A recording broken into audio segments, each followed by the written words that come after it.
Hello mga kayushi! This is still your friendly host, Danica Gabriel. I'm Irish. I'm Arlene. I'm Medjun. Nagbabalik na naman po ang payong kaibigan dito sa Umbrella Friend! Mga friends, basahin na natin yung unang problem. Hi po sa inyo. Tawagin niyo na lang po ako sa name na She. May problem kasi ako. Hindi ako matanggap ng hipag ko kasi mas bata ako kaysa sa kapatid niya. 21 po ako at 35 ang kapatid niya. Lagi niya ako sinasabihan na inakit ko daw ang kapatid niya. Nako, ginagalit na po ako. Ano po ba ang dapat na gawin ko? Okay, medyo malayo yung agwat nila, di ba? From 21 to 35 years old. Medyo, pag 35 kasi, parang yan na yung limit ng lalaki. Kailangan mag-asawa na yan. Yung sa 21 years old naman, sa babae, medyo napakabata pa niya eh. So, sa tingin ko, para sa akin, yung 21 years old, si She, maglaro-laro muna siya.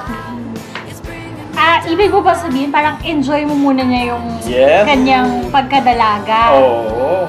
Alam mo siya yung problema mo ngayon tungkol dun sa hipag mo. Mas maganda kasi na kahit bata ka pa at 14 years yung gap nyo ng yung boyfriend, kausapin mo yung hipag mo. Sabi mo sa kanya na hindi ko mo malayo agwat ninyong dalawa, hindi mo mahal yung kanilang kapatid. Kasi minsan iniisip kasi ng mga kapatid na baka mamaya 21 ka, yung 35 yung kapatid namin. Parang iniisip nila baka mamaya naglalaro-laro ka lang. So, hindi maganda kasi sa kanila na yun ang maisip nila. So, ipakita mo sa kanila na talagang mahal mo yung kanilang kapatid. At saka kung inaaway ka ng hipag mo, huwag mo siyang patulan. Kausapin mo yung boyfriend at sabihin mo sa kanya na gano'n ang sinasabi ng kapatid ng hiyong-hihip sa iyo. Yun ang mas maganda na mag-usap muna kayo ng iyong boyfriend para may paliwanag niya yung sitwasyon niya tungkol doon na hindi na humantong sa awayan. Oh, exactly. Kasi wala namang mas nakakakilala dun sa hipag mo kundi yung kapatid niya. Walang makakapagpa-areglo nun kundi yung boyfriend mo. Tsaka Ate She, dapat huwag kang magagalit doon sa nagsasabi na inakit mo. Kasi kapag nagalit ka, sasabihin nun, defensive ka, sabihin totoo na inakit mo siya. Tsaka ipakita mo sa kanila na mahal mo talaga siya, hindi mo siya inakit. Tapos sasabihin pa nung iba na pineperahan mo lang siya. Huwag mo ipapakita na ganun. Kailangan, cool ka lang. At saka alam mo, 35 years old na siya, hindi yung kapatid niya yung magde-decide para sa kanya. Mas madami na nga siyang alam kaysa sa'yo eh. Kaya paano masasabi nung kapatid niya na inakit mo lang siya? You're only 21. Pwede nga ikaw pa yung niloloko eh. Oo. Tsaka sa 35 years old, I think, ano na yan? Ano na siya? Sa right time na, para mag-asawa At sila. saka, seryoso na dapat siya sa edad niya niyan. Diba? Alam nga naman, naglalaro pa siya niya, may iwan na siya ng biyahe. Diba? Tsaka pumali mo yung hipag mo. Parang ayaw niya na may ibang maka-close sa kapatid niya. Mo, close silang dalawa, ayaw niya na may napapadikit ng babae sa kanya. Oo. Silosa, parang gano'n. Sa kanali mo, tinitesting din siya kung hanggang saan yung pasensya niya. Kasi magiging miyembro kayo ng pamilya nila. So, kung makikita nila na parang makikipag-away ka din, so iniisip nila na gaano ba ka talaga kamahal nitong babae nito yung kapatid namin. It's more like that. So be patient. Tsaka sinasabi nga, di ba, kaibiganin mo yung enemy mo. Kasi parang as of now, at war kayo eh. Kaibiganin mo siya, find yung mga things na gusto niya, yung mga kapagpalambot ng puso niya, and ayun, makilaro ka na lang din. At ang next na message po ay galing kay Sara ng Calamba, Laguna. Hello mga kayushi. Ako si Sara ng Calamba, Laguna. Meron po akong boyfriend. Kaya lang lately, ako na lang lagi ang gumagawa ng paraan para mapanatiling masaya ang relationship namin. 1 year na po kami. I am a 4th year college student at siya po ay isang real estate sales agent. 26 na po siya and 20 years old naman ako. Pwede kayang tinatamad na siya? Dapat bang itigil na namin ito? Thanks, Umbrella Friend. Thank you, Sarah, at thank you po sa mga taga-Calamba, Laguna. Lalo na kila Mr. Richard Orlane ng radyo natin 106.3 FM. Tayo. Masarap to. Alam mo, Sarah, yung problema mo sa iyong boyfriend, wag mo masyadong damdamin yan. Kasi alam mo, hindi ibig sabihin na busy yung iyong boyfriend sa kanyang trabaho bilang sales agent. Tinatamad na siya. Malay mo kasi minsan yung mga nagsisales agent, talagang ano yun, isip talaga nila puro work, work. So ngayon, kahit ikaw yung gumagawa ng paraan para sa boyfriend mo, talagang ganun eh. Kasi kung hindi mag-work yung isang relationship, kung ikaw mismo, ayaw mong gumawa din ng paraan para sa boyfriend mo. Kasi yung boyfriend mo, maintindihan naman niya na kaya mo ginagawa to at saka kasi nga busy siya. So mas kumbaga sabi nga kung may pagkukulang yung boyfriend mo, ikaw na yung bahala magpuno nun. Ang tanong, gaano katagal na ba na siya lang yung kumikilos? Kasi kung sabihin natin inaabot na yan ng 4 months, 5 months, 6 months, medyo tagal na nun, no? pangit ng pakinggan kasi nakakapagod na ikaw na lang yung nagtatrabaho. Hindi, tsaka kung mali mo, yung ginagawa ng boyfriend mo sa'yo, para yung sa future nyo, para hindi na kayo maghihirap. O, tsaka kung mahal mo, huwag mong iwan. Antayin mo naman yung sagot niya. Tanongin mo, mahal mo ba ako? Kapag sinabi niya hindi, di iwanan mo. Wow, martir!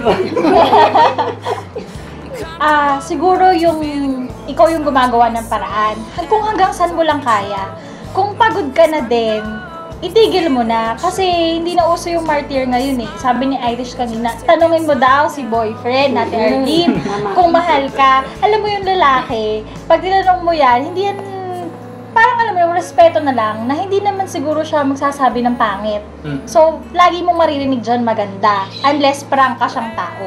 Huwag kang magtitiwala dun sa sinasabi niya. Pakiramdaman mo, kung pagod ka na, stop it. Papangit ka lang. Oo, tsaka kung mahal ka talaga ng lalaki, di ba? Kung mahal ka talaga niya, magbibigay ng oras yan at gagawa ng paraan niya para maging masaya ka. Hindi yung parang umaasa ka na lang dyan eh. Malay mo, meron ng iba yan doon sa kanyang katrabaho.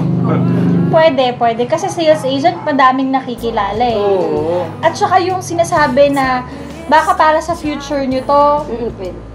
pwedeng hindi, pwedeng oo. Pwedeng hindi kasi hindi nyo naman yata napag-usapan. Kung yung plano nila, no? For the future. Nakikita mo ba yung sarili mo sa kanya for the next 5 years? Kung hindi, walang patutunguhan. Masyadong mababaw. Ito naman po ang next na problem. Umbrella friend, help naman. Wala na kasing ibang lumalabas sa bibig ng boyfriend ko, kundi ang best friend niya na maganda, sexy at malaki daw kumita. Super close sila at mas matagal na magkakilala kaysa sa amin. May pet names pa nga sila. Ginawan pa nga siya ng Facebook account ng girl at ang password niya ay yung name ng babae. Nag-boyfriend na ang babae bago kami magkakilala at feeling ko kinukumpara niya ako palagi dun sa best friend niya. Mahal ko naman siya, kaya lang ang pangit ng feeling. I'm Venus, 23 years old. Thank you, Venus, for sharing your problem. Selos lang yan, sa tingin ko lang kasi minsan meron talagang magkaibigan na babae at lalaki. Pero hanggang ganun lang talaga sila. Pero minsan, yung pagiging magkaibigan na yun, syempre, nauuwi din sa pagiging ganon.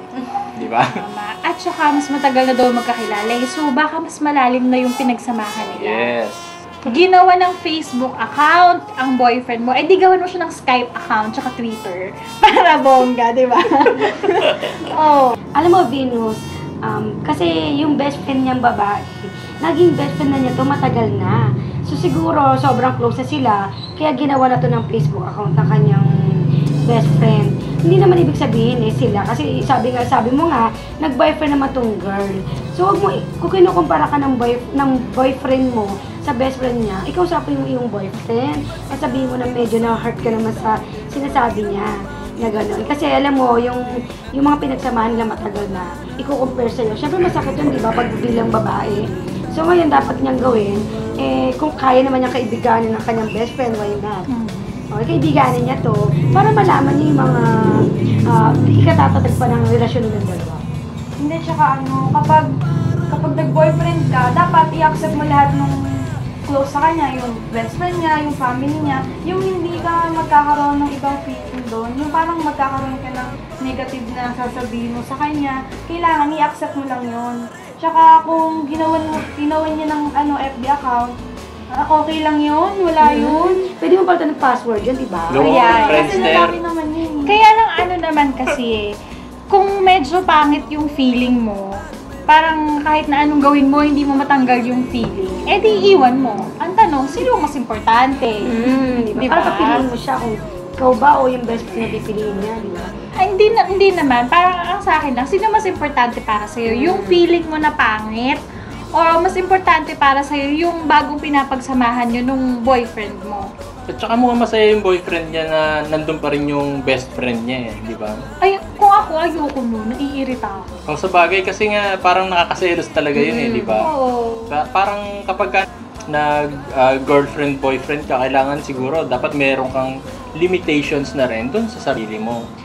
Tsaka kung sinasabi niya sa'yo na parang nasa isip mo na mas maganda siya, dapat proud ka, mas maganda ka sa kanya, no? Hindi yung lagi sa ang pangit ko naman. Tama yun. Parang, oo. Ang pangit kasi nung dating nung lalaki, parang ini-insecure ka ba niya? Kasi, di ba? Tama kasi yung best friend mo, hindi naman ko sasabihin sa'yo na sasabihin ng boyfriend mo ay mas maganda yung girl. Parang wag mo naman gano'n. Parang iangat mo naman yung sarili mo na ikaw yung mas angat kaysa dun sa kanyang best friend. Sa kumbaga wag namang magkaroon ng karang competition. Parang nagkaroon ng competition between sa'yo at saka dun sa best friend niya. Samantala, ikaw naman yung girlfriend, di ba? Oo, tsaka paiwan din natin yung lalaki na dapat kung ikaw yung nakakapanood ngayon, dapat naman igalang mo yung girlfriend mo. Wag mo sasabihin na na mas maganda yung best friend tama ba yung best friend niya yun ang girlfriend mo. Dapat kapag yan yung girlfriend mo, wala nang maganda diyan. Siya na pinakamaganda, di ba? Siya na rin ang pinakamatalino. Yes. Siya na rin yung pinaka-sexy kahit lumba-lumba pa yan. At saka kung kinukumpara ka, bakit naman girlfriend ka pa? Di yung best friend na lang niya. Agawin na lang niya dun sa boyfriend ng best friend niya. Diba? At saka kung mas malaki kumita yung girl, kailangan ba mas malaki ka kumita? Naku, walang kwentang tao yan. Iwan mo na. This has been your friendly host, Danica Gabriel. I'm Irish. I'm Marlene. I'm Edjon. Ito po ang paborito kong segment ng Tayong Kaibigan at nanonood pa rin kayo ng Umbrella Friend!